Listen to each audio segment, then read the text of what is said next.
Namaskar, Jai Shri Krishna. Manifesting text 30, text 31, text 32 and text 33 of chapter 2.Contents of the Gita summarized of Srimad Bhagavad-gita. Text 30.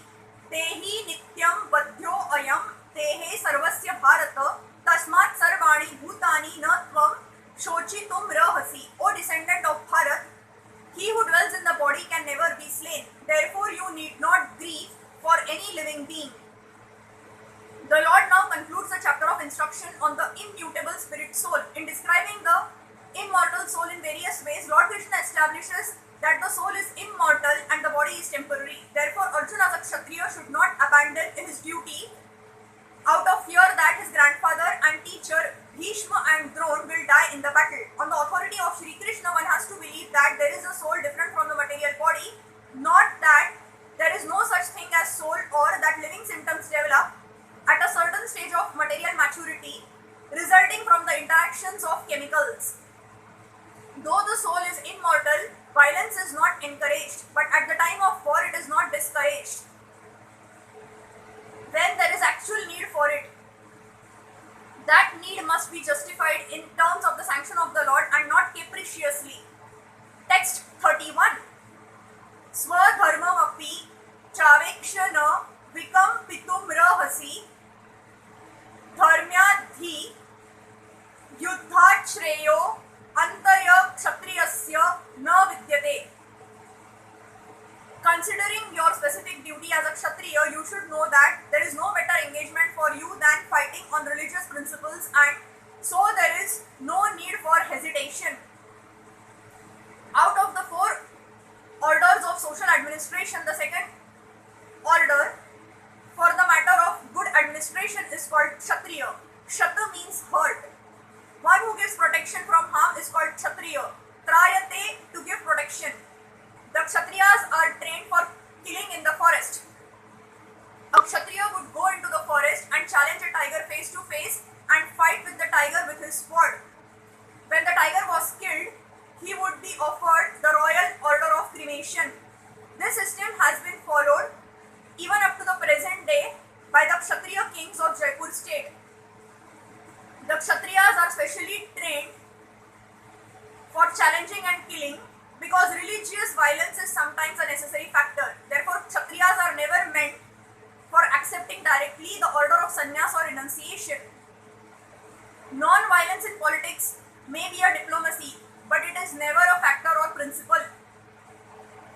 In the religious law books, it is stated, Ahavesu mitho anyonyam jigham santo mahi shitah yuddha manaha param shaktya swargam yanti aparan mukhaha yadneshu pashavo brahman hanyante satatam vijayih संस्कृताः किल मंत्रैश्च ते अपि स्वर्गम अवाप्नुवान्. In the battlefield, a king or kshatriya, while fighting another king envious of him, is eligible for achieving the heavenly planets after death, as the brahmanas also attain the heavenly planets by sacrificing animals in the sacrificial fire. Therefore, killing on the battlefield on religious principles and killing animals in the sacrificial fire are not at all considered to be the acts of violence, because everyone is benefited by the religious principles involved. The animal sacrificed gets the human life immediately without undergoing the gradual process of birth after birth from one form to another. The Kshatriyas killed on the battlefield also attain the heavenly planets, as do the Brahmanas who attain them by offering sacrifice. There are two kinds of Swadharma specific duties. As long as one is not liberated, one has to perform the duties of his particular body in accordance with religious principles in order to achieve liberation. When one is liberated, one's Swadharma specific duty becomes spiritual and is not in the material bodily concept. In the bodily conception of life, there are specific duties for the Brahmanas and Kshatriyas respectively, and such duties are unavoidable. Swadharma is ordained by the Lord, and this will be clarified in the 4th chapter. On the bodily plane,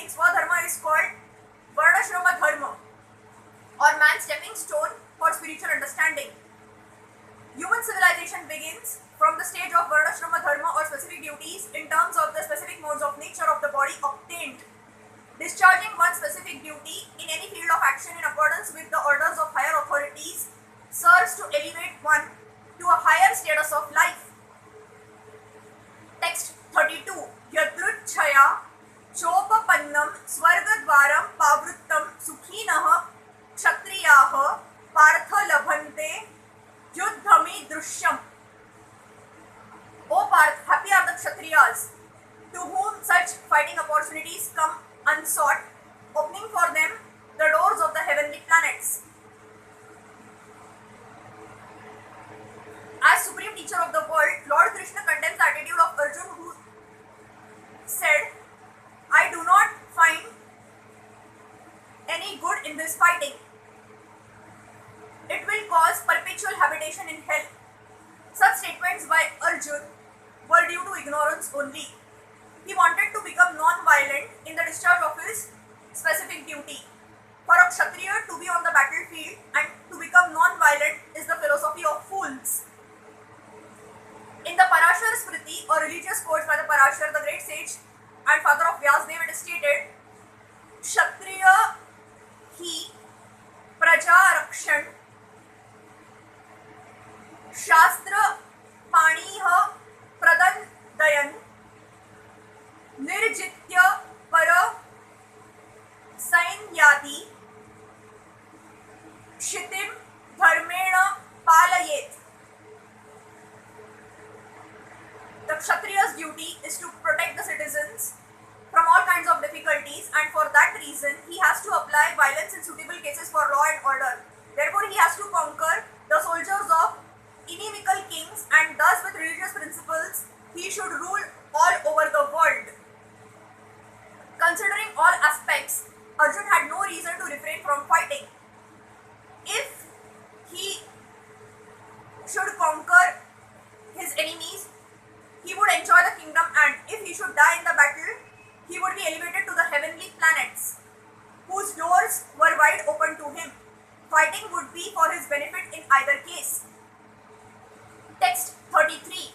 Atha chetva mima dharmyam sangramam na karishyasi tatah swadharmam kirtim cha hitva papam vapasyasi. If, however, you do not perform your religious duty of fighting, then you will certainly incur sins for neglecting your duties and thus lose your reputation as a fighter. Arjuna was a famous fighter, and he attained fame by fighting many great demigods, including even Lord Shiv. After fighting and defeating Lord Shiv in the dress of a hunter, Arjuna pleased the Lord and received as a reward a weapon called Pashupata Astra. Everyone knew that he was a great warrior. Even Dronacharya gave him benedictions and awarded him a special weapon by which he could even kill his teacher.